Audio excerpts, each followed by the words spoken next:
स्वागत है आप सबका हमारे YouTube चैनल पर। अगर आप सबको भी डर से भरी रोमांचक कहानियाँ सुनना पसंद है तो हमारे इस चैनल को सब्सक्राइब करें। तो चलिए बढ़ते हैं आज की कहानी की ओर।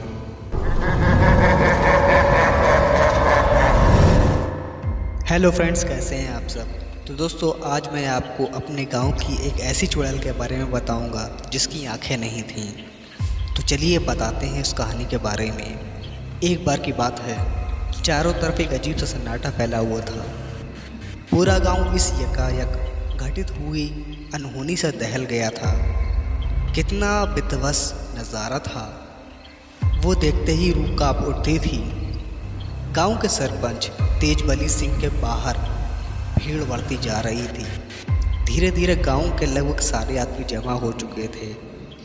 जो भी उस शरीर को एक बार देखता उसकी चीख निकल जाती। वैसे शरीर तो बस नाम का ही था। दोनों हाथ पैर अलग थे, जिनकी उंगलियां नदारद थीं। मुंडी धड़ से अलग होकर दूर पड़ी थी। पेट से अंतड़ियां बाहर निकल बिचबिचा रही थीं। खोपड़ी में जगह जगह से खून निकलकर जम चुका था। चेहरा पूरा काला हो चुका था। कान का आता पता ही नहीं था और आंखों की जगह बस मांस के लोथड़े लटके हुए थे। कुल मिलाकर ऐसा लग रहा था जैसे शरीर को अभी अभी किसी कसाई खाने से लाया गया हो, और उस पर भी हज़ारों मक्खियों का उन अंगों से चिपकना मंजर और भी विध्वंस बना रहा था। कितना भला आदमी था बेचारा, नाहिक ही मारा गया। उसी भीड़ में दो बुजुर्ग आदमी बात कर रहे थे। सही कह रहे हो भैया, आजकल तो अपने गाँव देश के बाहर निकलकर नौकरी करने लायक भी नहीं रहा। अभी 2 दिन पहले ही मिला था, कितना खुश था अपनी ज़िंदगी से। कह रहा था चाचा हमारा ट्रांसफ़र यहीं पर हो गया है, परसों ट्रांसफ़र लेटर भी मिल जाएगा। इस बार सहारनपुर जाना हमारा आखिरी बार होगा, 2 दिन में वापस आ जाएंगे। कुछ शाइन वाइन की बात कर रहा था।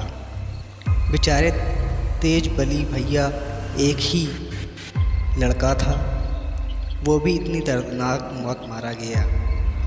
लेकिन एक बात हमारे पल्ले नहीं पड़ रही है राजपति, आखिर उसकी किसी से ऐसी क्या दुश्मनी हो सकती है कि उसे एक ऐसी मौत मरना पड़ा, वो ही शहर के बाहर,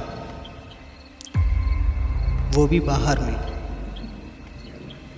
अरे ई कौनो दुश्मनी वुश्मनी नहीं भैया, ये वही राकेश की औरत का काम है। एक तीसरे आदमी ने उन बुज़ुर्ग की बात काट अपनी बात रखी। कितनी बार कहें कि कुछ उता जोक करवा लो, लेकिन नहीं, कहते रहते कि रमेश इन सब चीज़ों को नहीं मानता। देखो चली गई बेटी की जान। ये क्या कह रहे हो राम बाबू, आजकल के ज़माने में कौन इन सब बातों पर विश्वास करता है। हम सही कह रहे हैं भैया, अगर सरपंच जी ने हमारी बात मानकर समय से पहले इसका निदान करवा दिया होता तो आज इन्हें इतनी बड़ी कीमत न चुकानी पड़ती। अब कल ही का किस्सा ले लो, जब रमेश की मौत की खबर आई थी तो वो राकेश की मेहरवार जौन खुशी मना रही थी कि क्या बताएं। क्या बात कर रहे हो राम बाबू, एक मरी हुई औरत कैसे खुशी मना सकती है।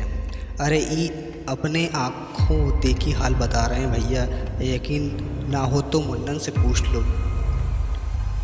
उसी भीड़ से मुन्नन को बुलाते हुए, ऐ मुन्नन तनिक बताओ तो भैया को वो कल रात वाली घटना। हाँ चाचा, राम बाबू चाचा सही कह रहे हैं। कल रात जैसे ही रमेश भैया के मरने की खबर आई, वैसे ही हमारे घर के छत पर तांडव शुरू हो गया। इधर रोवाई पिटाई जोरों पर मची थी और उधर पूरा घर खटखट फटफट के विचित्र आवाज़ से गूंज रहा था। ऐसा लग रहा था जैसे कोई पत्थर फेंक रहा हो। ध्यान लगाने पर पता चला कि वो आवाज़ छत पर से आ रही थी, लेकिन छत पर अकेले जाकर देखने की हिम्मत नहीं हो रही थी।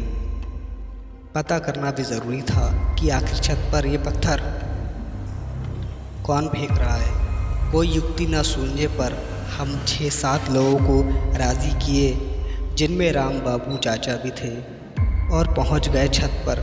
वहां जाकर देखा तो कोई नहीं था। चारों तरफ झांककर चेक भी किया कि कोई दिखा ही नहीं। हम सब नीचे आ गए। जैसे ही हम नीचे आए, फिर से वही आवाज़ें हम लोगों को। फिर दौड़कर छत पर गए, लेकिन वहाँ पर कोई नहीं था। उसके बाद हम लोग नीचे आने के लिए अभी मुश्किल से 3-4 सीढ़ी ही उतरे ही होंगे कि कानों में ज़ोर ज़ोर से घुंघरू की आवाज़ आने लगी। ऐसा लग रहा था जैसे कोई नाच रहा हो। हम लोग ऐसा भागे कि दोबारा जाकर देखने की हिम्मत ना पड़ी। ये सब धड़ाम धुड़ुम छन छुन का किस्सा रात भर चला है। चाचा दिन भर पप्पा कह रहे थे कि वो अपने कुनबा में एक आदमी के शामिल हो जाने की खुशी मना रही थी। आज सवेरे 5 बजे जब रमेश भैया की मिट्टी आई, तब जाकर तांडव बंद हुआ।